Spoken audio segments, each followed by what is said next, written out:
जो भी चाहिए ZEE5 ऐप पर पाइए। बस ZEE5 ऐप डाउनलोड कीजिए और फ्री में देखिए, कभी भी कहीं भी।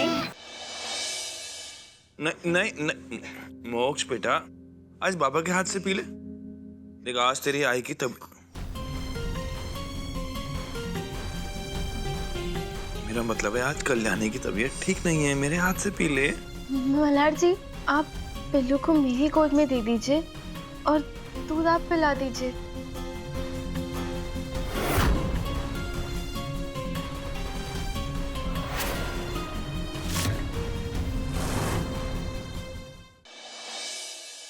कल्याणी, ये मेरा बच्चा है, मुझे मेरा।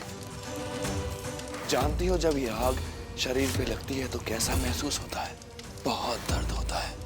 तुम्हारे जाने के बाद हर दिन हर पल इस आग में जला हूँ। तुम्हें भी एहसास दिलाता हूँ कि आग में जलना कैसा होता है।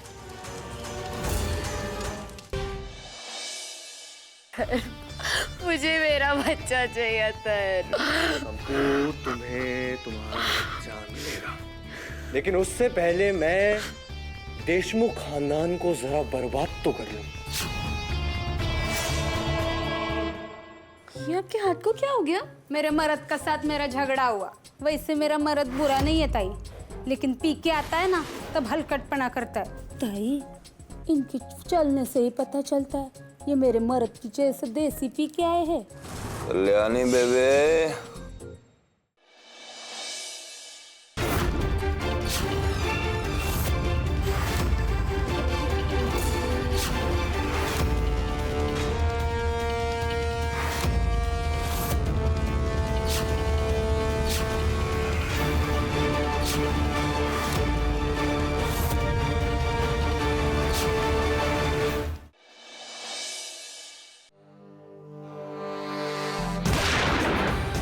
क्या हुआ? हवलदार की गोली से डर गए? एक खुशखबरी है तुम दोनों के लिए।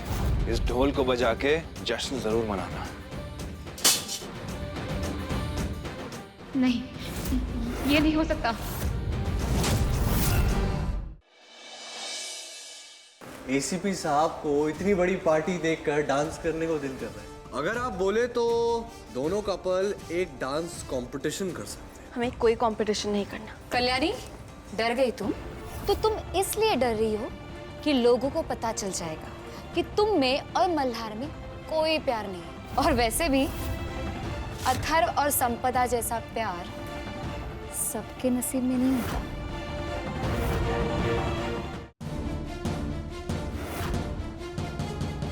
घर में जितने भी पैसे हैं, गहने हैं, वो सब निकालो और दे दो उस अथर्व को। हम चाहते हैं कि आज के आज उस नमक हराम अथर्व के सारे पैसे लौटाओ। लेकिन आओ साहब, अथर्व ने तो हमारी मदद ही की है ना, हमें तो उसका शुक्रिया अदा करना चाहिए। किस बात का शुक्रिया अदा करना चाहिए? उसने हमारा अपमान किया है उसका, या उसने पहले जो किया जिसकी वजह से आज हमें अपने ही घर में मल्हार की दया पर जीना पड़ रहा है उसका? बेकार की बातें मत किया करो तुम। हम अथर्व के पैसे आज ही लौटाना चाहते हैं। बस ठीक है, हमेशा की तरह करिए आप आपकी मनमानी, लेकिन मैं बोल रही हूँ पहले से हमारे बुरे दिन चल रहे, कहीं आपके इस अहंकार की वजह से हम रास्ते पर ना आ जाए। पल्लवी, हिम्मत कैसे हुई तुम्हारी आओ साहब के साथ ऐसी बातें करने की? और क्या गलत कह रही है आओ साहब? कितने दिनों तक हम अथर्व के गलत तरीके से कमाए गए पैसों के बोझ के नीचे दबे रहेंगे? कभी ना कभी तो उसके पैसे लौटाने ही है ना। गलत तरीके से मंजिल? हाँ, आप गई थी वहां पे? नहीं, आप गई थी वहां पे देखने के लिए कि अथर्व ने पैसे कैसे कमाए थे? हाँ, मेरे भाई ने अपनी मेहनत से पैसे कमाए, कल्ला। बहुत प्यार आ रहा है तुम्हें अपने भाई पर, तो निकल जाओ उसके घर। आओ साहब। और तुम भी चले जाओ अपने रईस साले के घर। और वो जो भीख में देगा ना, वो रोटियां तोड़ते रहो। और हाँ, नल और गोदावरी यहीं रहेंगे हमारे साथ। लेकिन अब तुम दोनों के लिए इस घर में कोई जगह नहीं है।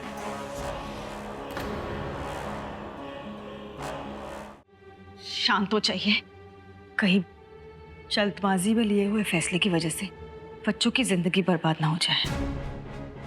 माफ कर दीजिए दोनों को।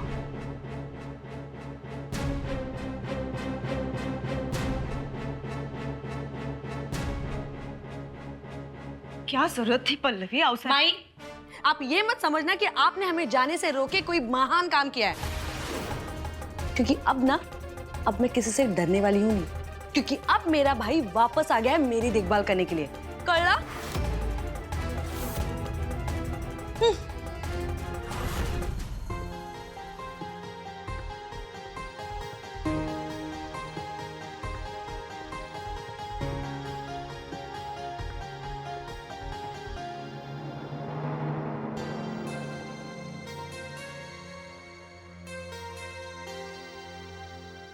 Excuse me.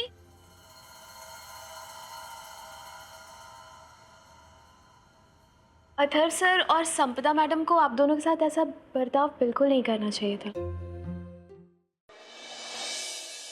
ये गंगा मेरा नौकर किचन से सेब चोरी कर रहा था। अब चोरी की सजा तो उसे मिलनी ही चाहिए।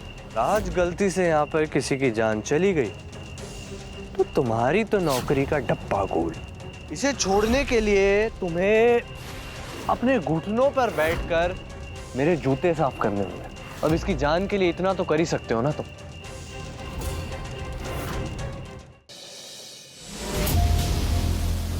मैंने वेदिका जी के साथ कुछ गलत नहीं किया, उन्हें ये बात साबित कैसे करूंगा मैं? साहिल, एक तरीका है, एक मेडिकल टेस्ट। नहीं, तुम ऐसा कुछ भी नहीं करोगी पंक्ति।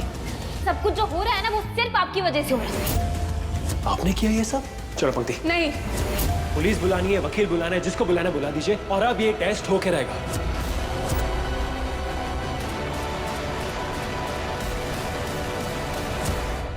गुड्डन तुमसे ना हो पाएगा में कल देखिए कि इंडिया की यंगेस्ट सास चल पड़ी है घर की जिम्मेदारियां उठाने, जिसमें चाहिए उसे अपनी बहुओं का साथ। और दूसरी तरफ रावत ने खड़ी की गुड्डन के सामने अपने पति को निर्दोष साबित करने की चुनौती। क्या गुड्डन से एक सास और एक पत्नी दोनों का उत्तरदायित्व संभालना हो पाएगा? जानने के लिए देखते रहिए गुड्डन तुमसे ना हो पाएगा। उस गाजी की वजह से अगर हमें अलीना नहीं मिली तो हम उसे सुबह का सूरज नहीं देखने देंगे।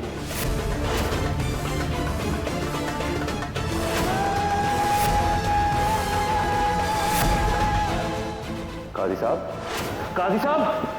क्या हुआ? इतने घबराए हुए क्यों? मिजान काजी साहब मस्जिद से उठकर चले गए। हेलो?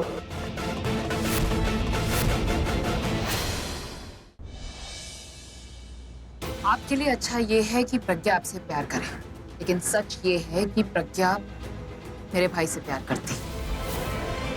जब से वो मेरे भाई की पत्नी है तब से। हम शादी कर लेते। शादी बाद में कर लेंगे, पहले यहाँ से निकल लेते ना। नहीं, कुछ भी हो सकता है। हमें कुछ हो गया तो मुझे आपसे शादी करनी है, यही करनी। मैं तुम्हें कर्ज करता हूँ कि तुम्हारी शादी भी ना उस दाढ़ी वाले बकरे के साथ हो जाए। वो तुम्हें बिल्कुल डिजर्व नहीं करता, लेकिन तुम्हारी शादी उसी से हो जाए ऐसा मैं चाहता हूँ। और जब तुम्हारी शादी हो रही होगी ना उससे, तब भी मैं खुश होकर बोलूंगा। शादी तो हो रही है ना? मेरी शादी पृथ्वी जी से ही तो होगी। प्रीता अरोड़ा, उस दाढ़ी वाले बकरे को छोड़ो और मुझे पकड़ो। मैं आपकी तकलीफ समझ सकता हूँ, लेकिन किसी बेजान शरीर को यूं वेंटिलेटर पर रखना ठीक नहीं है। साथ जीने मरने की कस्में खाई थी हमने, इसलिए अगर अब सिया जाएगी तो मौत में भी साथ देगा उसका राम।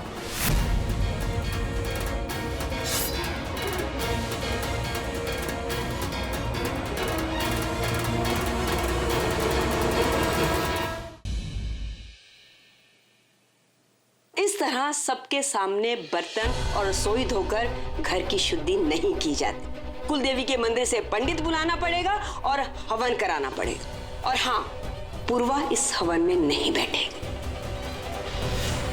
जीजी क्या चल रहा है? ये देखो, ये है पूर्वा को उसके मायके भेजने के परमानेंट टिकट। अब ये मिलेगा कहाँ? कल हवन सामग्री के बीच।